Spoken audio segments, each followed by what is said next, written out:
చెప్పండి, సవరించుకోవడానికి మేము సిద్ధంగా ఉన్నాం. కానీ విద్వేషం వెళ్ళగక్కి నీ కోపాన్ని అంతా మాటల రూపంలో ప్రదర్శించే ప్రయత్నం చేస్తారు.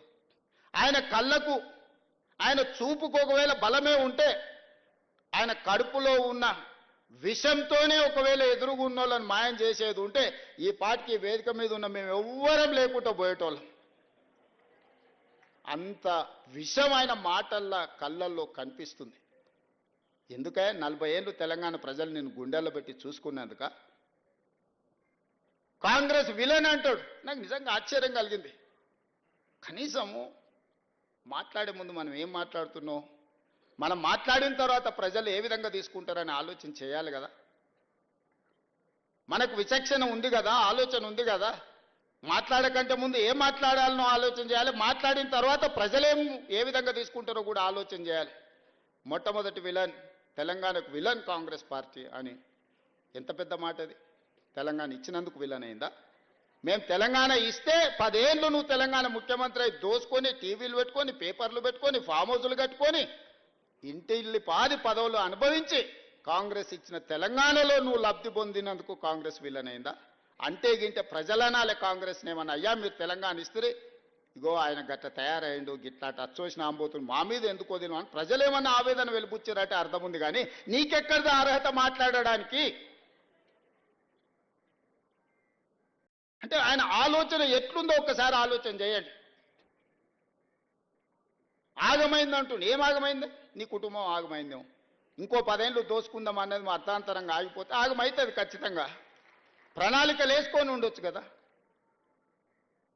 మంది పిల్లలకు ఉద్యోగాలు ఇవ్వలేదు కానీ మీ ఇంట్లో మీ పిల్లల్ని ప్రజలు ఓడగొడితే మళ్ళీ దొడ్డిదారిన తెచ్చి చట్టసభలలో పెట్టలేదా? ప్రజలు చూస్తలేరా?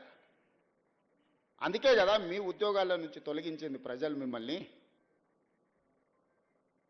ఇవన్నీ చూసినాక ఓ పెద్ద మనిషిని ఏదో మాట్లాడుతుంటే చెప్పాడు, 100 ఎలుకలు తిన్న పిల్లి తీర్థయాత్రలకు పోయిందంటే నేను మొత్తం మారిపోయినా అని. వరంగల్ సభ గట్లుంది.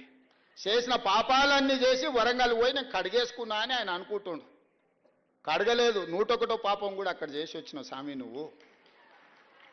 ఎందుకంటే కాంగ్రెసే తెలంగాణకు విలన్ అనడం ద్వారా.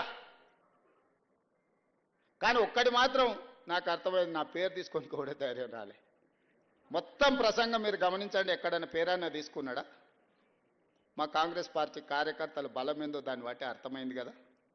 అందుకే ఈరోజు బసవన్న స్ఫూర్తిగా ప్రజాస్వామిక విలువలను కాపాడాలి, ప్రజలు మెచ్చే విధంగా పరిపాలనను అందించాలి, ప్రజల కోసం సంక్షేమ పథకాలను అమలు చేయాలి, ప్రజల అభివృద్ధి కోసం ప్రణాళికలు సిద్ధం చేయాలి, రాష్ట్ర ఆదాయం పెంచాలి, పేదలకు పంచాలి అన్న బసవేశ్వరుడి సూచనతోనే ఈ ప్రభుత్వం నడుస్తుంది, ఈ ప్రభుత్వం భవిష్యత్తులో నడుస్తుంది అని నేను చెప్పదలుచుకున్నాను.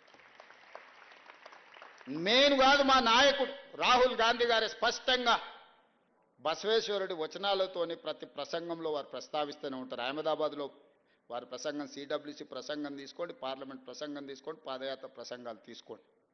అంత గొప్ప స్ఫూర్తినిచ్చిన బసవేశ్వరుడి జయంతి.